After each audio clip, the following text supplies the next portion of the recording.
I'll tell you what we're going to talk about today. We're going to talk about inteligencia artificial. We're doing better known as artificial intelligence. What's up? What's with the voice? Yeah, of course. That's my voice, man. My favorite movie. One of my top favorite movies. The one with the kid, right? Yeah. And then yeah. The one he's a robot. He ends up being a robot. Is that Bruce Willis, isn't it? It's Bruce. No. You're thinking about Sixth Sense. Also a good movie. Yeah.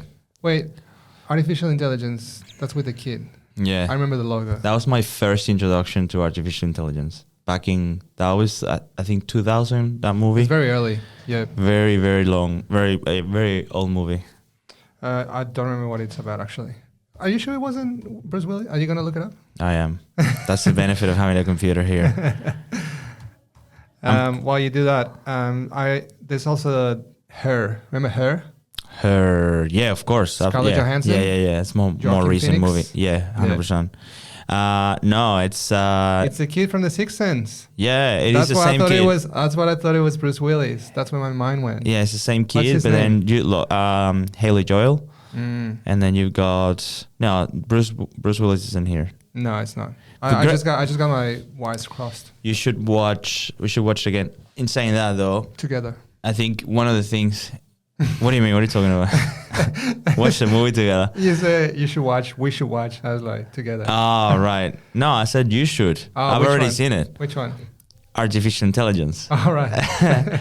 It's a great movie actually, and do you think it's ahead of its time? Yeah, 100%. I think it's ahead of its time even now. Right. I don't remember anything about it. So and this, I mean, I don't want to spoil it then, because it's a really good movie even for what it stands. But you've seen Hair, so we can talk a little bit about that. Yeah, it's weird. No, it's not weird. It's a very original idea. It's still the idea of love, right? Still, it's based around that, but it's the guy falls in love with hopefully. We're not going to give it away, but... Well, we shouldn't even talk about movies anyway. Spoiler alert. He falls in love with the assistant. Basically, Alexa. If we put things in context, it's this idea that virtual reality, it's so ingrained in humanity. Artificial intelligence. What did I say? Virtual reality. Oh, man. You know what? Scrap these 3 minutes. No, we're definitely keeping this. It's such a blooper, huh? So, hold on. So, the metaverse, yes. Yeah, what are we talking about? Artificial intelligence. No, for real. So, artificial intelligence is in the movie. Mm-hmm. It's become part of humanity. Okay. And so, basically, humans have learn to live around around technology, and so this guy falls in love with someone. Well, it is something actually, because it doesn't exist. But now, also, Black Mirror. Yeah, there's a lot of the husband dies. Yeah, and then and then this company, the service provider, you can continue to stay in touch with it. She continues to stay in touch with her husband. Oh, right. They download so they crawl the text messages and voice. Yeah, and then create calls. A robot based on. She's messaging him, but obviously it's an AI machine. I vaguely remember the episode, but such a good episode. It is. I think she gets delivered a guy that looks exactly like her husband, and it's got every memory, everything embedded in the robot, so it behaves like the guy. Based on all the text messages and emails and voice calls that they exchange, so the machine learned. But he's still a robot, so it doesn't feel natural. Yeah. Right. I think I think the whole idea about artificial intelligence in that context, it's still a utopia. Oh yeah. A dystopian world, I should say. Mm-hmm. Right. So if you think about artificial intelligence in the context that we're talking about right now, we're thinking more within the current technology, what's available, and also how it affects our industry, and in a sense as well how it can elevate it, because there's a big opportunity. Oh yeah, 100%. A lot of people say that we're gonna lose our jobs, Yeah. But also it's like, well, not really. It was such an interesting thing to see at this conference that we went recently, where Which people were no talking. BS. Yeah, Yeah. people were talking about how, like, there was a common question, like, how can we leverage it and how can we not get out of a job? Yeah. I never thought about IA in that way. No, I Maybe it think, was ignorance, but as in they might take your jobs. I mean, yeah, at the moment they build cars, right? And they also we use Grammarly, for example, every day, and Right. and Grammarly, because we can't speak or write English. yeah, that's a different problem. Yeah, That's a different yeah. problem, Well, yeah. I know what you mean. But no, in all seriousness, I can't be serious after that one. But yeah, like that's some kind of AI, Yeah, you're right. I think the way I see, And just I to don't know- build on and I that don't know point. if copywriters are worried about that. No, there's actually one tool which we can talk about later called Jasper. I keep getting the ads on Instagram, and Yeah. it's basically better copywriting, or at least that's what they That's what they propose. say in the 30 Yeah, second video. smarter copywriting. Now, I never thought about it in that way of, I'm scared about losing my job, because so far what I've seen AI do for me is to help me like achieve certain tasks that could otherwise be boring or that could Yep. take a lot of time. Hence Grammarly, for example. I'm not trying to replace the fact that I need to learn English, but It does help to write but it better does emails. help. Yeah, 100%. And That's as far as I will take it. yeah, and recently you introduced me to DALL-E, which I had no idea it existed. DALL-E? Yeah, so for Yeah. context, I haven't used it. I know there's all these artificial intelligence platforms. They're like in early stages. Yeah. As in, they're not as powerful as another design or image generating software, right? Yeah. All your Adobes and all that sort of stuff. So they all feel like a little bit in beta at the moment. Yeah. But DALL-E, you can pay a little bit extra and then get access to more features and that Yep. sort of stuff. But Yeah. basically, do you know how roughly these platforms work? I understand the basic foundations, but explain it anyway. Someone might be listening to this and not knowing. Yeah, well, I'm not an expert. Right. Yeah. Right? Just let's put it out there. Yeah. But basically, in a nutshell, you put in you need to feed the machine, right? Yeah. So you ask the machine to do something or to create something by giving them input. Yeah. So at the moment, I'm thinking about maybe two guys in the studio recording a podcast, and you can go as deep as you want, Yeah. wearing a light blue t-shirt and a Yeah. denim shirt kind of thing. And then you can select the style of it as well. Yeah. So is it a Picasso? Is it- Is it a yeah. Van Gogh? yeah, Is exactly. Like what's the style that is gonna be Minimalist yeah, or like futurist? correct. And then off it goes and generates, and then you can start refining from there. Yeah. I recently used a very basic version of this with the Canva tool. Right. So Canva is a design tool Yeah. for non-designers, Yeah.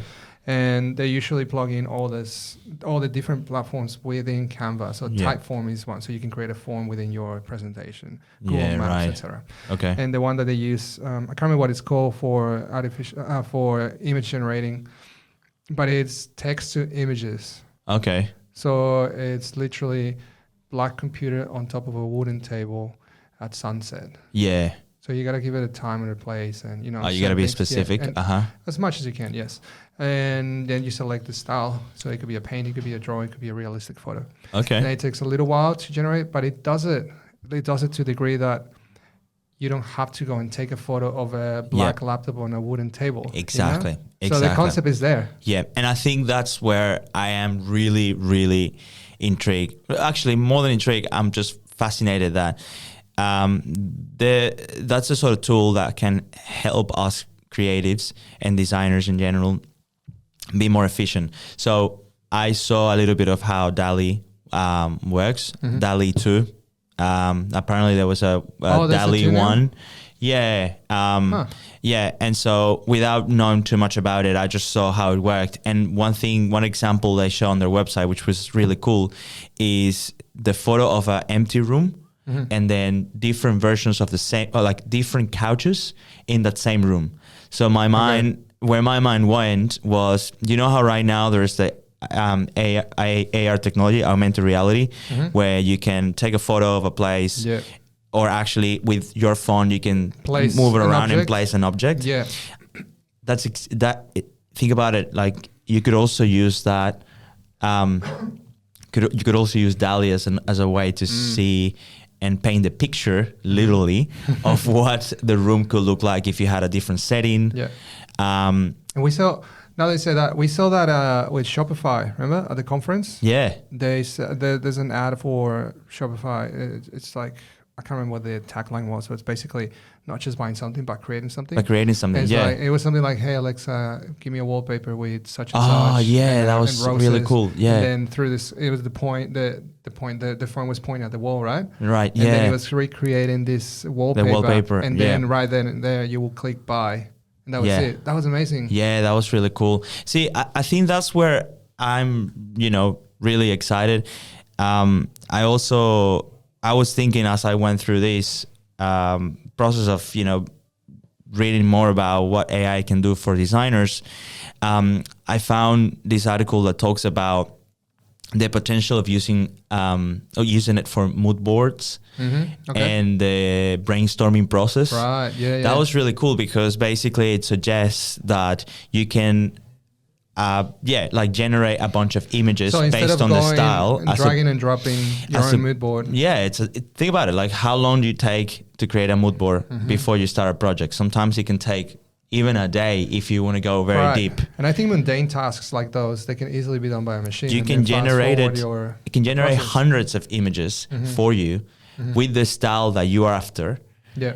And all of a sudden, that's a full day turned into a few minutes. There's another platform called Midjourney, and again, startup website. I think they claim about 11 full-time members. Yeah, and they're hiring at the moment as well, developers, something like that. But the point is that it looks super basic. The website, it's like someone did it in one afternoon. Okay, but the platform is amazing, man. And then the artwork, like the artwork they output is like at 8K resolution. Like, it's just amazing. And there's a website, there's a page on LinkedIn. I think it's called Artificial Inspiration or something like that. Okay. I'm going to look it up again and see if I can include it in the visuals here. But basically, it's just like a whole gallery of beautiful artwork created by this machine. Yeah. And then they credit the creators or the artists. What do you think? Would you call them artists? Someone who created something with the help of software like using artificial intelligence? Yeah. I think, or creators. Would you call them creators? Who's the creator there, right? I mean, you can be a designer and use Canva. I don't think the tool determines. But you are pushing the pixels there. In this case, you are not doing that. Sure, but doing it for you. I mean, it depends for what you use it for, right? I think this is where my mind's going anyway. But I think if you use the tool and then you curate the work before you present it, let's say, for example, you're a designer and then you're trying to create something using something like DALL-E, and then the end result you have to curate because you got like a few hundred options, and then you refine it. I mean, you can continue. I would still call you a designer, I think. Creator. Yeah, you're still creating something. You still got to do something. I mean, if you are just pretending that the machine is going to do everything for you, I don't know why I say machine, but the technology is going to do everything for you, then I don't think you are creating anything beyond just pushing some phrases for it to generate. Where I see this technology going is, in our industry, is probably creating a website from scratch. By just telling the machine, I'm going to stick to the machine term. Telling the machine what you want it to be. Yeah. So how many pages, input the copy here, how many, what's in the menu item. And then in my mind, it would generate like a wireframe kind of thing. Yeah. And then from there, you, as a designer, then you can take it on to the next, take it up to the next step. Yeah, it's like the mundane tasks that take a long time and effort. Yeah. You can like speed up that process. And I think that's where it's really interesting. There was another tool called Quanda, which I found, it's in beta as well, as you were saying, and it's actually, you got to join a wait list, not actually out there yet. Scarcity, man. Yeah, but I think it's in development. But basically, the whole idea behind it is that the AI can actually sample data sets and also do all the inside analysis of a piece of research. So you can also, and then on top of that, it's really cool. And then you can train the AI to actually run the test. So if you're doing that, let's say user testing and exactly that sort of research, you can basically train it with the questions that you want to ask and the information that you want to get, and then it'll do it for you. Like I said, still in beta, so I'm not sure how it actually works at the moment and the full scope of it, but that's the intention, which I thought was cool, because I mean, I think of so many projects where I've spent even weeks trying to organize all the data after you're done. I've seen you doing that. All the interviews. It's like, it's so mentally exhausting. If you can actually simplify that and get way more accurate insights as well, because there's only so much you can do, right? Sometimes you're so brain tired that you skip some things and that you actually miss the patterns, and there's stuff naturally that you're gonna forget. So I think this will just simplify that process. I feel like there's a race for the next big piece of tech. You have VR, AR, and then do you remember those 3D TVs? Like a few years ago that didn't work. Yeah, it didn't work. Yeah. So that's the thing. Like, is this gonna be one of those things, or is this gonna be like the next internet? I mean, I don't think it's gonna go away like that. I think artificial intelligence has been, in development for such a long time that it's not like it's just another novelty thing. But I do think that the whole idea around it needs to change. Like, think about it. We were thinking accessible, right now, like one of our references of artificial intelligence were robots turned into humans. Yeah. That's not that's not what it is, right? No, so it's not. I think slowly it is. If you are Elon Musk, and then did you see the robot? Oh, I mean, if you are thinking long term like that, and you may, but right now and for our context, it's not the case. It's, if anything, it's just there are tools, right, for improving our processes. And I want to talk a little bit more about this, because again, like, there seems to be this fear of machine learning is going to take over and I'm going to be jobless. Do you think like where do you think that fear comes from? Because from the movies. I mean, it's sort of I mean, it is a bit irrational though, because it's not going to happen. Like machines taking over the world, and that whole concept of robots and humans just, I think. Sure, I mean, that's an exaggeration, right? But yeah, it's gotta be something coming from there. Yeah, but in the context of what we do, like as creatives, like why would a tool like DALL-E replace a designer? I mean, I don't know. Maybe if they get super smart and they start doing those mundane jobs that people usually do, then that's when you start to get rid of that human error. It's all about the human error, getting rid of that, right? Yeah. At the moment, you say creative industry, but quickly going to another industry, automotive, you have robots putting pieces together, so you don't have humans there anymore, right?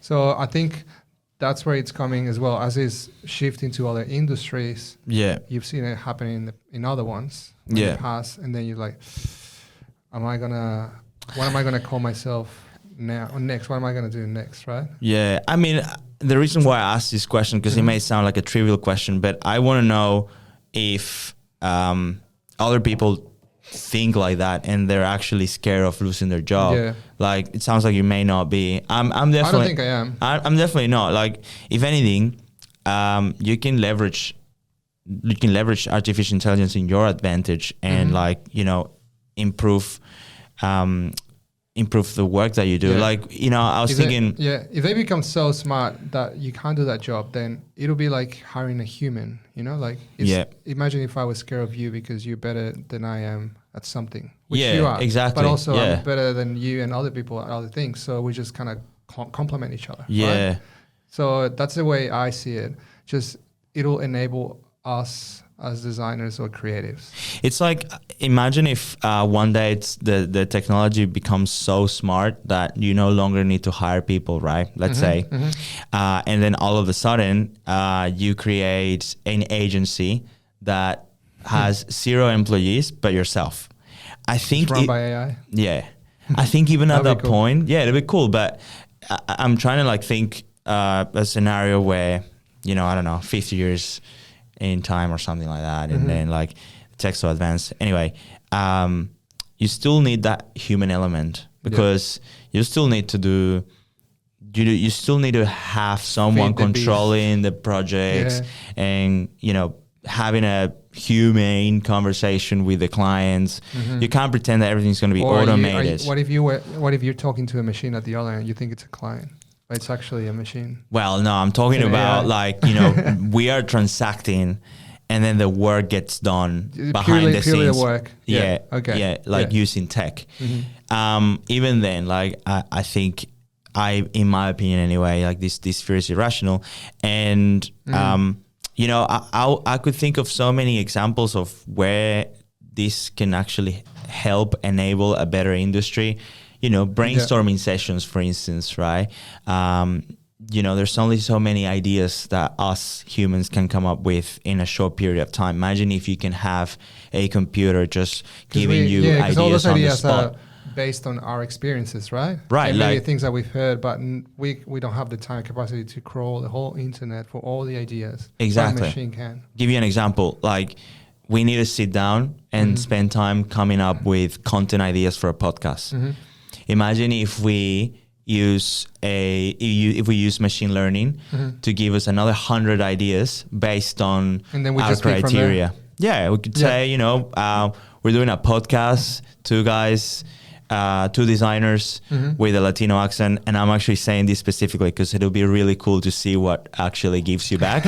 Imagine like the stuff that. Do you think the machine will be a bit racist and start? I don't know. Start like throwing Latin themes, you know, like. I mean, you know what? Like when profiling and. I read this book many years ago.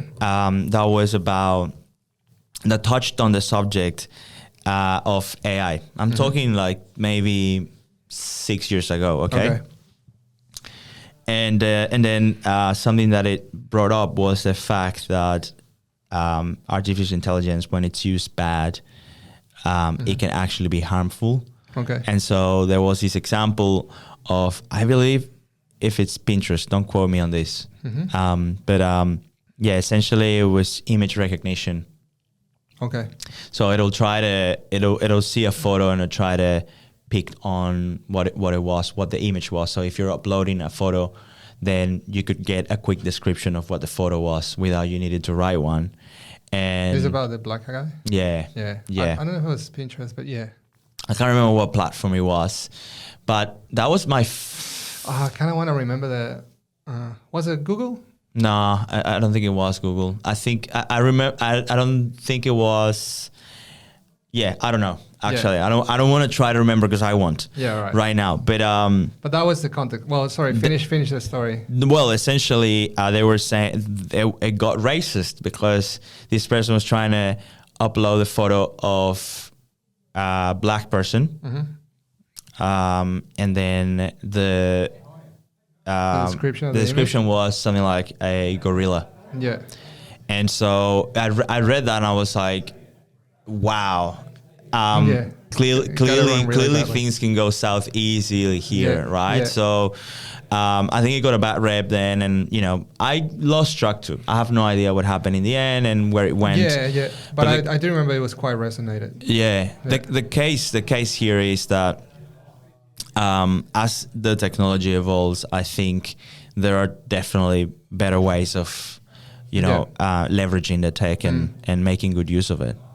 Well, I guess, we're not we're not scientists or anything. We've worked with, well, I don't know if you have, but back at AKQA, remember that experiment they did with AI? They trained the machine to play a video game. Yeah. And then every time it will learn, every time it died, Yeah. it will learn on the next life, and then it play for like thousands and thousands. Yeah. And then the next step was what they did at the semi-permanent conference in Sydney, is that the trial they did at AKQA was they connected the machine to the human nerves and in the arms by needles. I think it was a way of needles. I can't remember now. It was a wire coming out of the computer. Yeah, give a bit of context as well. If someone so it's an arcade machine, right? And then it's got a computer plug-in, and the computer's playing the game. Right. And every time the computer dies, or the next life, it learned from the previous life.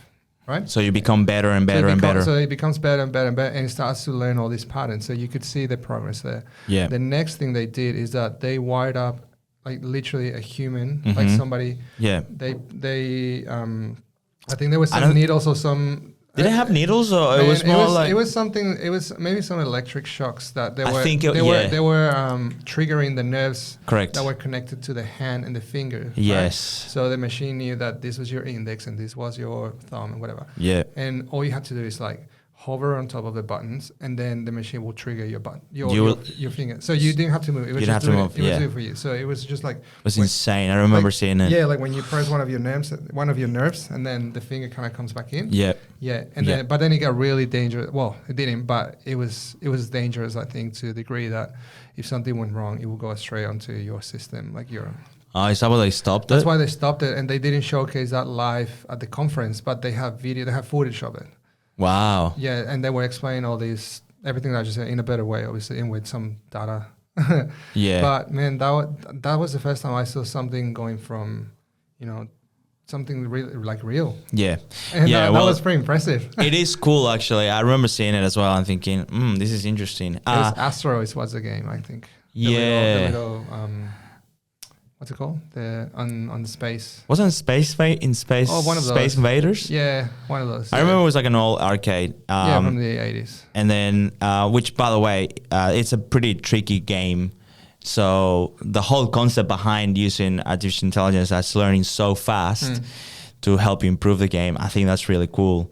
It's just interesting that all these experiments are quite scary because sometimes, they involve. You don't know. Yeah. They involve the human side of it, and sometimes that isn't, the best. Something's gonna give. As in, like, it can go really bad, like the example I was saying before. But for the tools that are out there and that have like a real purpose, I think there's lots of opportunities, and I'm sure there'll be a lot more that we haven't thought of. Yeah. That are maybe we should start getting involved a bit more in AI. Yeah, I mean it's an interesting space for sure. See what happens. And maybe the thumbnail for this episode is created by an AI tool. Oh, should we give it a go? Yeah, that'd be cool. All right, let's do it. Yeah, I like that. Nice. Right, catch you next time. All right.